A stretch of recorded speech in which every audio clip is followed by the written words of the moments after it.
Assalomu alaykum. Bugun biz sniffing va paket tahlilini, ya'ni Wiresharkni ko'rib chiqamiz. Biz o'tgan darsimizda middle, ya'ni man in the middle'ni ko'rib chiqqandik. Bu siz Wi-Fi tarqatasiz va u Wi-Figa ulangan odamlarni kuzatasiz va ularni nima ish qilayotganini ko'rib, ularni ishlarini o'zgartirish imkoniga egasiz. Bunda esa siz nima qilasiz? Bunda Wiresharkda siz shunchaki kuzatib turasiz. Ya'ni bu foydalanuvchi, bu server va siz o'rtada o'sha Wi-Figa ulangan odamlarni kuzata olasiz. Bugungi darslarimiz shunaqa. Har doimgidek 7 ta bo'lim, bu birinchisi va Redmond Foundation 5-dars. Asosiy tushunchaga o'tadigan bo'lsak, sniffing nima? Tarmoq kartasi, ya'ni NIS odatda faqat o'ziga mo'ljallangan paketni qabul qiladi. NIS har xil bo'lishi mumkin, serverlar va ho'kizalar bo'lishi mumkin va odatda siz mana kompyuterda turibsiz va siz NSIsiz. Ya'ni faqat o'zingizga kerakli ma'lumotlarni olasiz, ya'ni o'zingizdagi ma'lumotlarni ishlatasiz. O'zingiz brauzeringizdagi ma'lumotlarni ishlatasiz. Agar promiscuous modga o'tsa, u barcha tarmoqlarning ma'lumotini o'ziga qabul qiladi va ushlab, u ma'lumotlarni o'qiy oladi. Bu Wiresharkda amalga oshiriladi. Biz ishlatadigan asosiy vosita, ya'ni Wireshark. Bunda nima bo'ladi? Bitta siz mitim kabi hamma so'rovlarni qabul qilasiz va u so'rovlarni ishlatasiz. Ya'ni undagi nima bo'lyapti, qanaqa so'rov ketyapti, shuni tekshira olasiz. HTTP so'rov bo'lsa, faqat veb-saytlar uchun bo'ladi. IP adres, ya'ni bitta qurilma bilan IPlar. IP nima o'zi? IP bu kompyuteringiz lokatsiyasi yoki xuddi guvohnomasidek gap. TCP port, bitta port. TCP port oddiy bo'ladi va unda hech qanday boshqacha ish bo'lmaydi, faqatgina ba'zida xavfli bo'lib qolishi mumkin. Ya'ni saytdagi bironta ma'lumot o'g'irlanish yoki o'sha ma'lumot sizga kerakli yoki login yoki parol bo'lib qolsa, shularda sizga qizillarni ko'rsatadi va unda bemalol ko'rishingiz mumkin. Bu yerda Wiresharkda qanaqa bo'ladi? Wiresharkda nechinchi raqamda, ya'ni hamma qurilma qanaqa so'rov kelayotganini raqamlab boradi, vaqti, qaysi vaqtda keldi, server IP'si, ya'ni so'rov qayerdan kelyapti va kimga kelyapti. Oddiy foydalanuvchi IP'si. Protokol. Bular TCP va HTTP'lar protokol deyiladi. Info, ya'ni u haqida ozgina ma'lumot beriladi. Endi trafik tahlil qoidalarida nimalar bo'ladi? Ya'ni hozirgina aytganimdek, server IP'sidan oddiy foydalanuvchi IP'siga so'rov yuborilishi, ya'ni ma'lumot qayerdan qayerga ketyapti. Ikkinchisi payloadlar. Ya'ni o'sha yerda saytda yoki bironta ilova yoki shunga o'xshash narsaning ichida qanaqa ish bo'ldi, ya'ni uni ichida user, parol, admin narsa bo'ladi. Login parollarni ishlatishi va bizga kelishi mumkin va biz uni olib ishlata olishimiz mumkin. Va ba'zida u login parol zararli kod bo'lishi ham mumkin. Shunga aniqlik bo'lishi kerak.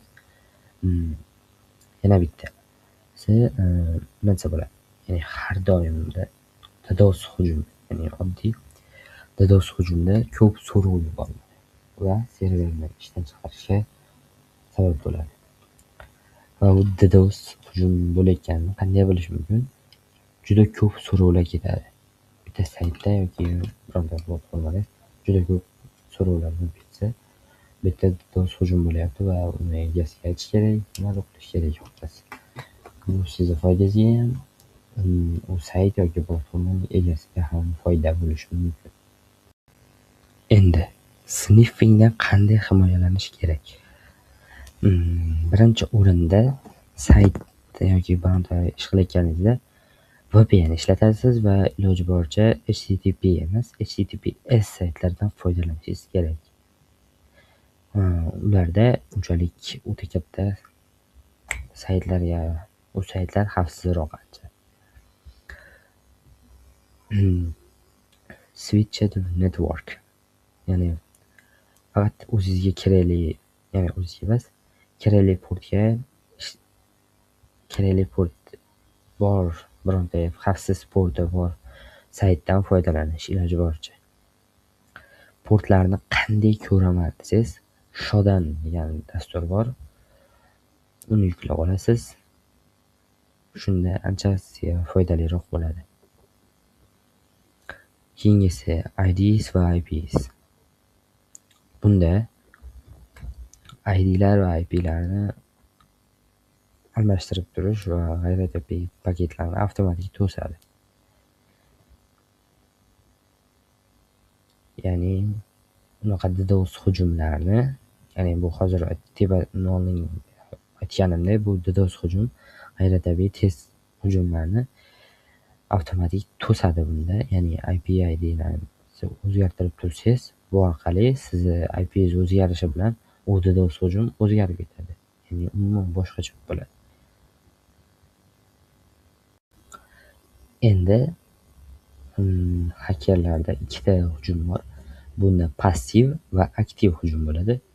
Passiv hujumda haker shunchaki kuzatadi. Sizni izlaringizni shunchaki kuzatadi va haker siz iz qoldirmaydi. Umuman iz qoldirmaydi. Aktiv sniffingda zararli so'rov yuborishi mumkin, trafikni buzishi, ya'ni mitimda aytganimdek, shu sizni so'rovingizni ushlab oladi va tezlik bilan uni o'zgartirib yuboradi. Platformaga yuboradi va sizga qanaqadir yomon bo'lishi mumkin. Ya'ni sizni so'rovingizni o'zgartirib jo'natishsa, sizga qanaqadir javobgarlik bo'ladi. Ya'ni uni san qilgansan degandek bo'lib qoladi. Va bunda haker iz qoldiradi va hakerni topish juda oson. Iloji boricha aktiv sniffingni qilmanglar. Endi Wiresharkni ko'rib chiqamiz. Wiresharkga kirishingiz bilan xuddi shunaqa oyna ochiladi va siz bu yerdan qaysi raqamni tanlashni qilasiz. Ya'ni qaysi narsa bo'ladi. Qaysi tarmoqni tanlaysiz? Bu yerda Bulanni tanlash kerak asosan. Bulanni bosamiz.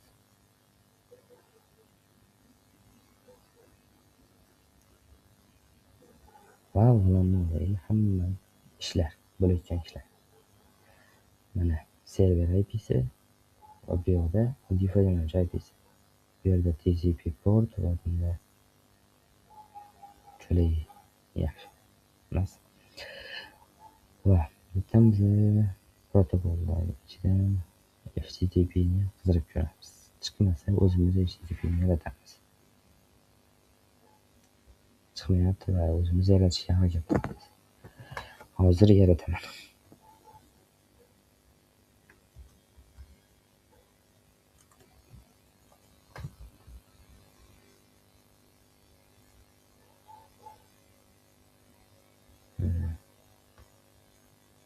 Hozir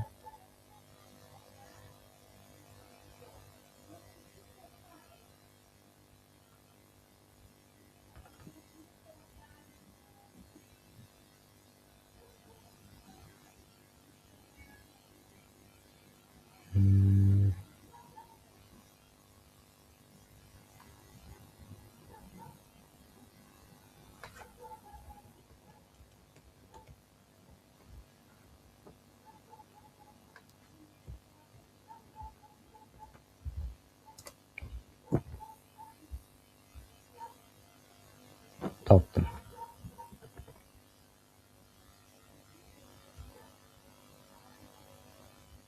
Endi chetdan chiqish kerak. Chiqmadi.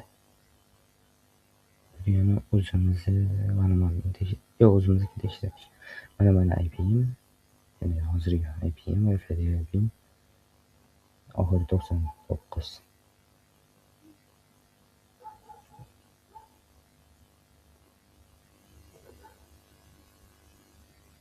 Shunaqangi tushunarsiz ma'lumotlarni chiqaradi, lekin buni tushunish kerak. Buni boshqalar esa mukammal qilib, to'liq tushuntirishga harakat qilaman.